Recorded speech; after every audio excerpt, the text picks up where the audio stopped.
아 이렇게? 박수. 좋아. 좋아.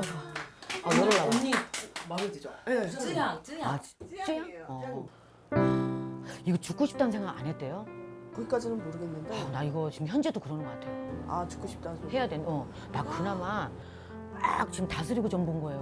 어. 이 사람에 대해서 전 보는 보살들 나 다 그랬을 것 같아.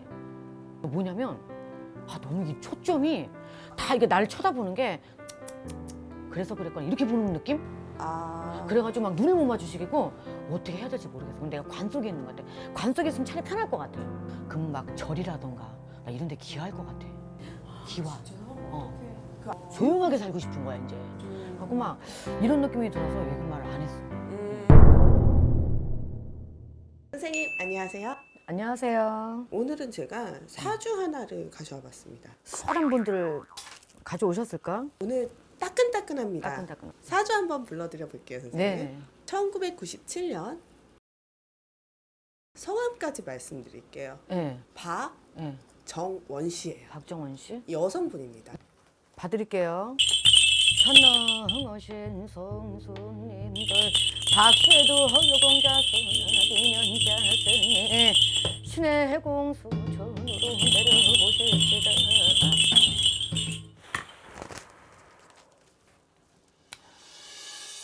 나 지금 네. 이거 봐봐. 연기가 아니야. 이거 봐. 손이 떨려. 손이 막 떨리는데 온몸이 부들부들 떨리네. 미안하지만 네. 찬물 좀 주셔.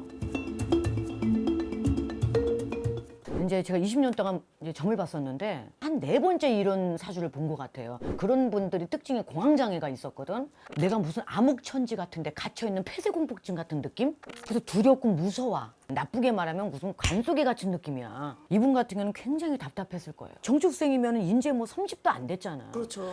너무너무 딱하고 불쌍해. 거의 초7살 때부터 누가 뭐라고 하면 이렇게 주눅 들고 우선 눈치 보면서 살았다 소리가 나와. 자기 주장 같은 거를 해야 되는데 그러지를 못하는데 그게 나는 어렸을 때부터 형성이 됐다라고 말해주고 싶어요. 조금 답답한 성격도 있거든. 사람이 눈치를 봐서 말을 못하는 건데 주변 사람들은 당신들이 먼저 욱박 지르게 되고 지시를 하게 되고 이렇게 되버리는 거야. 답답하니까. 결정력이 없어. 성격 자체가 소심해서. 나서질 못하니까 주변 사람이 다 해줘버릇해서 지금까지 온 거예요. 그러니까 내 주장을 할 수도 없었고 리더십 자체가 전혀 없어요. 이걸 쉽게 고치진 못하지만 주변 사람들의 도움이 굉장히 필요해요. 내일 모레면 30수가 되는데 30수 때는 다른 분들은 9수가 껴서 굉장히 크게 대내적으로 굴락을 겪고 가거든요. 근데 이분은 7수, 8수에 더 겪고 가, 오히려. 9수가 빨리 와. 그러니까 좋은 기회가 왔다는 얘기야. 왜? 이 얘기를 왜 하냐?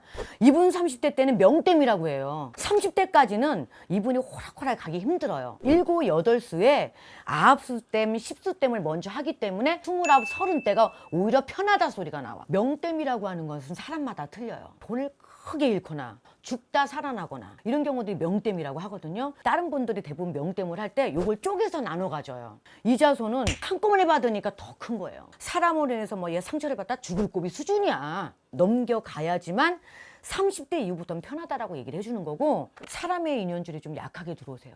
분명히 이런 분들은 사람으로 고력을 겪어요. 10대 때 혹시 왜 그런 거 있잖아요. 요즘 학교 폭력? 상해를 입은 건 아닌데 약간 좀 껄렁껄렁한 친구들한테 끌려가서 한 번, 2번 돈 뜯기고 하지 않았나. 20대 때도 있고 30대까지 있을 운이었어요. 그것도 되게 웃긴 게 뭐냐면 아는 사람이 이런다니까. 최근에 아는 분한테 그런 일을 당하셨어요. 이 당사자는 죽을 것 같다라는 느낌을 받았을 거예요. 나는 곧 죽겠구나. 그래서 막 엄마 아빠 얼굴 스쳐 지나갈 정도야. 그리고 또 이분은 40살이 넘어서 시집가는 게 좋아요. 그전까지는 남자 운이 없어요. 조금 지나다 보면 여자가 이렇게 자기를 좋아하는 게 너무 느껴지니까 막 해 그냥. 어느 순간에는 막 물 좀 떠와. 당연하듯이 막 권위적이게 바뀌기도 하고. 조금 살 수 있을 것 같아. 근데 중요한 게 가까운 측근 중에 누가 이렇게 돌아가신 분 있어요. 돌아가신 분이요? 네. 이 상부정이 껴가지고 없었던 관제구설이 심하게 들어오네. 이거는 전 세계적이라고 해도 과언이 아닐 거예요. 호상으로 간 분이 아니고 젊은 남자가 들어와. 최근이죠? 최근이에요. 있어요, 선생님. 있을 수밖에 없어. 지금 몰랐는데 무당이 상부정이 싹 들어가네. 창문이 이렇게 들어오면은 관제구설이 꼬리 물고 결론은 승산은 있겠지만 조금 차이필이 길어져. 지금 당장은 괴롭고 힘들어. 근데 선하게 살다 보니까 반드시 만복, 천복을 받게 될 거예요. 이제 저는 그거를 30대 이후부터는 아주 그냥 눈으로 펼쳐질 거다. 그때는 조금 보기도 괜찮아지겠네요. 그렇죠. 이 사람은 사주에 금전없다 소리 못해요. 일반 사람 치면은 공문사주예요. 가만히 있어도 원리 원칙대로 일만 하면 주어질 만하면 딱딱딱 쌓여요. 그래도 이따 소리는 못하는 게 그러니까 이만큼 들어오면 이만큼 좋은 데 써요. 그래서 이분은 돈이 많아서 재산가가 된다 소리 안 듣고 살아 평생이. 원리 원칙대로 내가 이렇게 받았으면 나도 당연히 줘야 됩니다라는 사고를 갖고 있는 분이라 그렇게 함으로 인해서 본인이 만들어 가요. 앞으로의 금전복, 명예복, 그리고 인연복들 살면서 인생의 대운 이런 것들 본인이 만들어서 무당이 장당건데 이제 만으로 30부터는 핀다고 보셔야 돼요. 착한 사람은 복을 받게 돼 있어요. 앞으로도 착하게 살 사람이고 드물어요. 이렇게 돈을 많이 벌었다면 이만큼 이상을 쓰는 사람들은 없거든요. 자기를 치장해서 쓴 거 하나도 없어. 서강만 안 비칠 뿐이지 예수님 같은 사람이야. 부처님 같은 사람이고. 솔직히 이렇게 착한 사주도 드물어요. 이런 사람은 복될 수밖에 없고 나는 정말 고생했다. 최고다. 앞으로 응원한다 얘기해주고 싶어요. 근데 오늘 이시안하네 왜 정원 씨라는 이름을 딱 불러주기? 다른 이름이 있나 보다 이분이. 네, 맞습니다. 선생님. 네. 이분은 한글로 쓰는 게 더 좋기는 해요. 웃긴 캐릭터 이름이라든가 외래 이름이라든가 이런 걸 쓰게 되면은 구설이 되게 많아요. 근데 순수 한글로 쓰면 괜찮은 사주예요. 제가 영상을 끝나면 항상 누구인지 말씀을 드리잖아요. 네. 오늘은 궁금하시라고 그래요? 약 올리고 갈게요. 배그 다 아시네 이제. 어? 나중에 뭐 춤추러 갈 것도 같아. 나는 시키면 한다. 아, 그럼요? 이렇게. 박수. 좋아.